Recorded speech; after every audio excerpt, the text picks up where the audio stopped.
অবশেষে রাহুল বন্দ্যোপাধ্যায়ের মৃত্যু রহস্য ফাঁস হলো, আর তার সাথে সাথে টলিউড জগতে নেমে এলো গভীর শোকের ছায়া।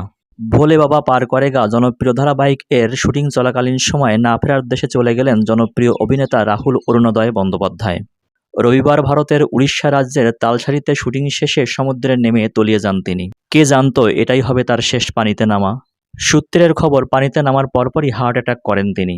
সহকর্মীরা তাকে উদ্ধার করে দীঘা হসপিটালে নিয়ে গেলে কর্তব্যরত চিকিৎসকরা তাকে মৃত ঘোষণা করে।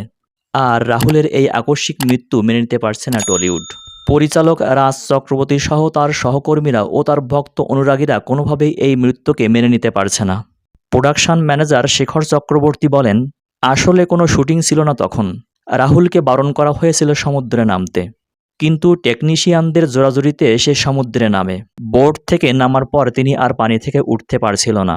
তড়িঘড়ি করে তাকে পানি থেকে উঠিয়ে দীঘা হাসপাতালে নিয়ে যাওয়া হয়। ততক্ষণে অনেক দেরি হয়ে গেছে, চিকিৎসকরা তাকে মৃত ঘোষণা করে।